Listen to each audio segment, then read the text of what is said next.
সাহাবায়ে কেরাম একদিন বলতেছে, ও পয়গম্বর, অতীতের উম্মত তাদের নবীকে সম্মান সূচক সেজদা করত, আমাদেরও মনে চায় আপনাকে আমরা সেজদা করি। আল্লাহর নবী বলেন, আমার তো ভয় হয় দুনিয়া থেকে যাওয়ার পরে না জানি তোমরা আমার কবরটাকে সেজদার জায়গা বানায় ফেলো।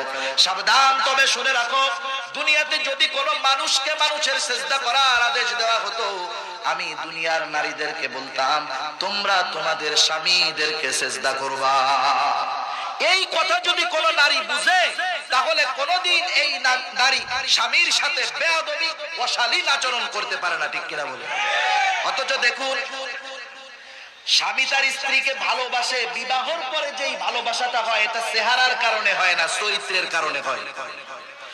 বিবাহের আগে যুবক চামড়া দেখে খুশি হতে পারে, লাল চামড়া দেখে ফাল দিয়া পড়তে পারে, কিন্তু বিবাহের পরে এই লাল চামড়ার ক্ষতি যখন বুঝে, তখন বলে না রে, ওই কালামাইয়াটাই ভালো আছে, এর চরিত্রটাই ভালো ছিল।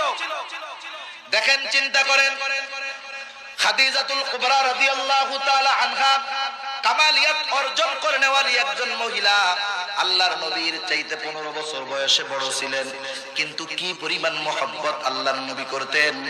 যখন আয়েশা সিদ্দিকা রাদিয়াল্লাহু তাআলা আনহার সাথে বিবাহ হলো, বারবার তিনি খাদিজাতুল কুবরার কথা বলতেন, খাদিজার বান্ধবীর বাড়িতে তিনি হাদিয়া পাঠাইতেন। আয়েশা সিদ্দিকা রাদিয়াল্লাহু তাআলা আনহা কিশোরী একজন মেয়ে, যুবতী একজন মেয়ে, খাদিজার কথা বারবার বলার কারণে একদিন তিনি বলে বসলেন, ইয়া রাসূলুল্লাহ, আপনি ওই 65 বছরের বৃদ্ধা মহিলা খাদিজার ভিতরে কি এমন ছিল যা আমি আয়েশার ভিতরে নাই? রূপে গুণে জ্ঞানে কোন দিকটা দিয়ে আমার কমতি আছে আপনি একটু বলেন। আল্লাহর নবীর চেহারা মোবারক লাল হয়ে গেল। আল্লাহর নবী বলে, ও আয়েশা, তুমি প্রথম শুনে রাখো, আজকেও যদি খাদিজা জীবিত থাকতো, আমি স্ত্রী হিসাবে দ্বিতীয় কোনো মেয়েকে আমি গ্রহণ করতাম না। শুনে রাখো, তুমি তো আমার সুখের দিনের স্ত্রী, তুমি আমার কষ্ট দেখো নাই, আমি কত কষ্ট করেছি।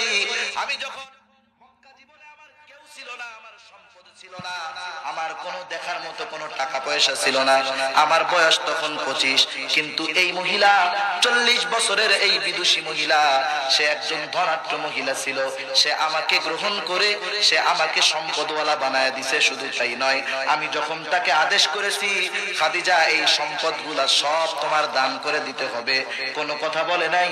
আমার সন্তুষ্টির কারণে সম্পদগুলা দিয়া গরিবের হালতে থেকেছে।